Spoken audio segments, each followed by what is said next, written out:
Hello everyone, and welcome back. Today I'm going to be talking about the piston gun.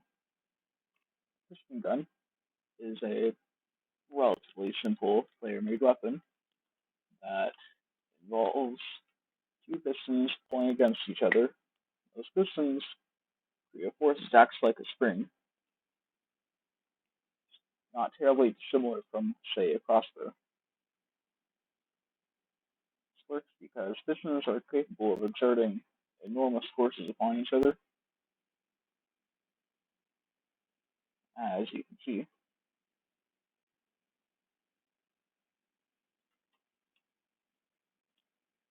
Go ahead and demonstrate one.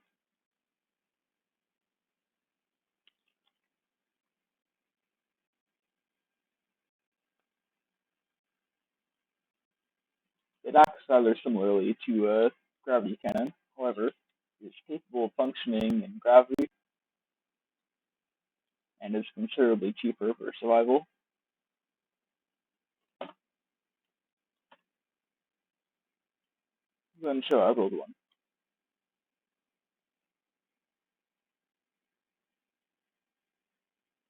As with any grid, we'll go ahead and start with the reactor.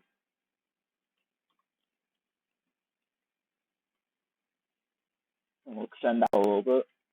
We're going to make a large grid version today because it doesn't require any external tools to get set up properly. We're going to make a decent length line of blocks. It should be at least 13 to allow the pistons to extend their full length. So I have already made a mistake. We're going to place in the pistons and the rotor.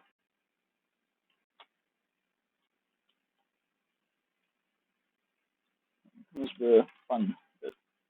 We're going to have to attach these pistons.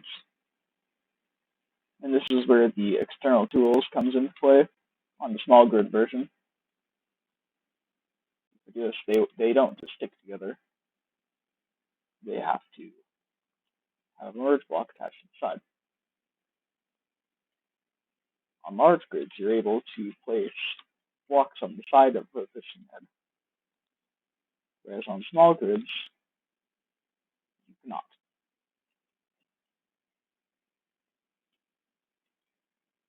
We're going to put the pistons on maximum speed, simply for faster rearming. You can safely delete those merge blocks. Just to see how that works, go ahead and check these pistons. Now we're going to set one of these pistons to a maximum distance of just under 8.5 meters. This will allow sufficient length for this rotor right here. In fact, I think I'll go ahead and cut it down to 8.25.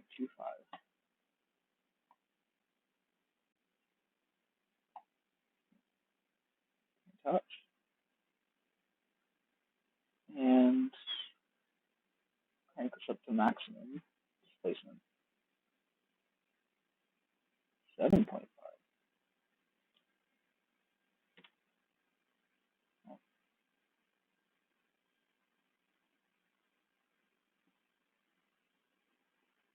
So next, we're going to go ahead and take a copy of the grid and then crank up the maximum impulse to, let's say,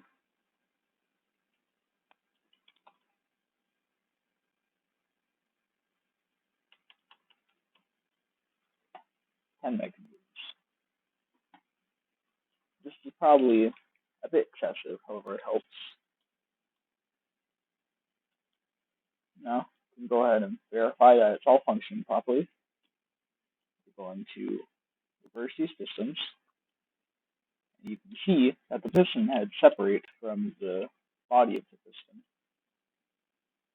Next, we're going to the rotor and select detach. See it. When it initially started moving, the pistons were launched forward at a rather extreme velocity. This is what we want to take advantage of. It seems I've made yet another mistake.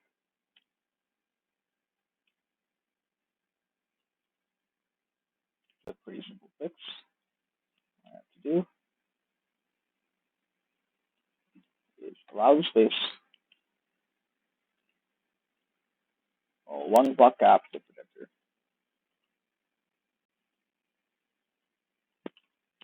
Simple enough.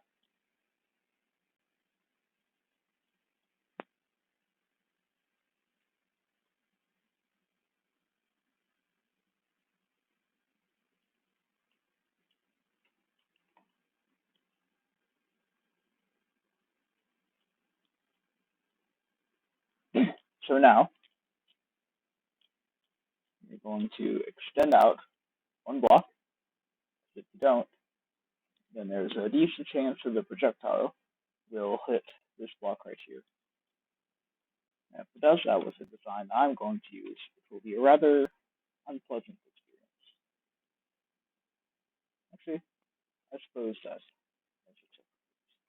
acceptable for this one. And I apologize for the rather irregular nature of this video. It was made without a script in a relatively short time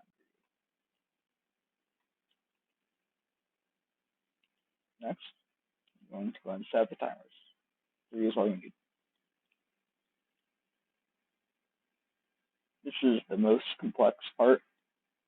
Oh, it's also pretty simple. So the first one, all it's going to do is attach the rotors.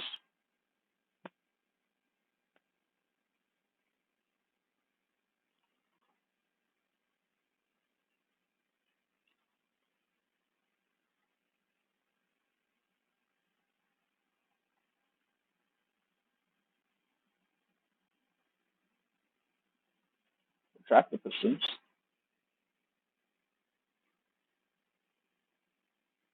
Set the merge blocks to on. Set the projectors to on.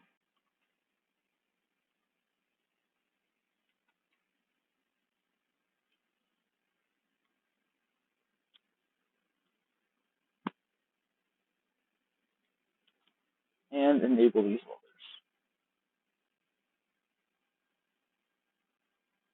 Actually, these welders can be constantly on. There's no reason for them to not. So, in my other design, I put the welders on the grid itself. That would marginally help the acceleration, rather speed of the projectile. So after this, we're going to start and block 2. Should take only a second or so with the trigger.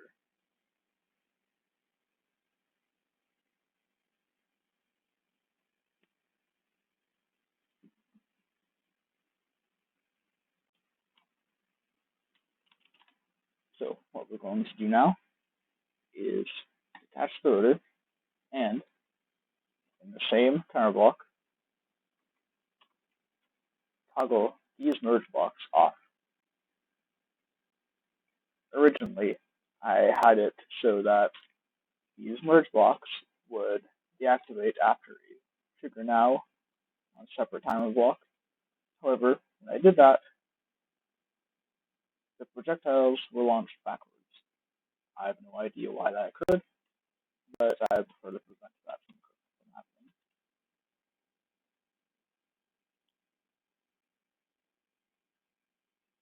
Then I'm going to start timer block 3. Timer block 3 is simple enough. It will send the pistons.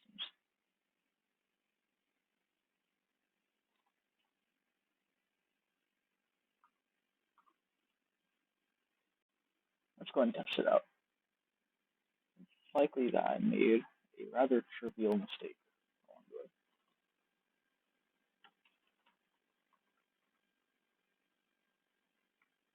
Seems to have functioned perfectly.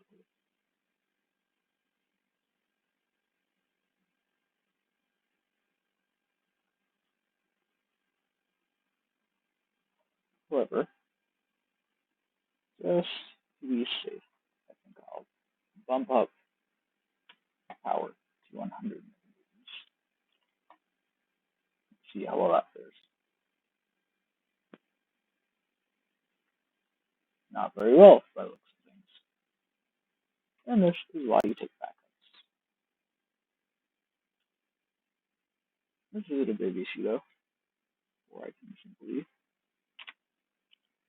attach this, delete this, add this,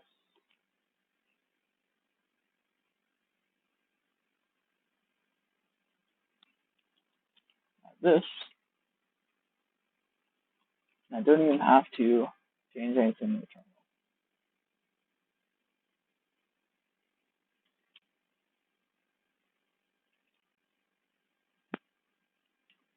Because the pistons themselves survive. So that is a minor however.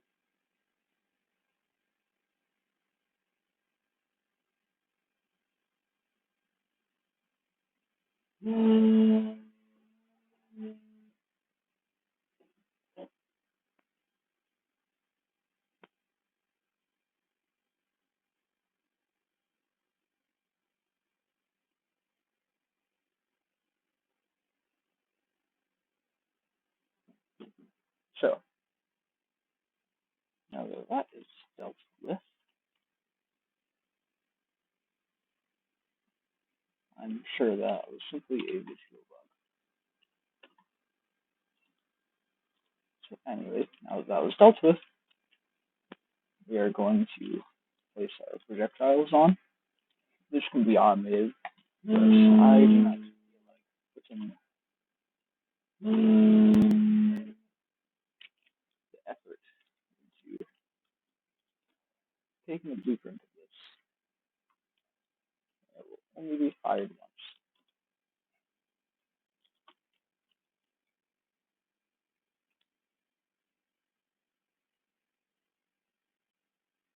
This thing will be considerably more powerful than a small grid variant simply due to the increased warhead size. Let's watch this fail catastrophe.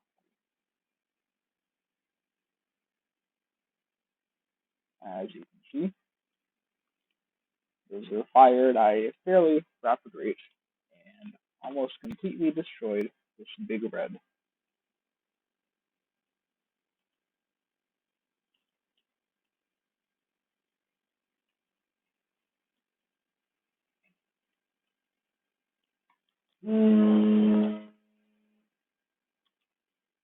Let's go ahead and take a look at the speed of these projectiles.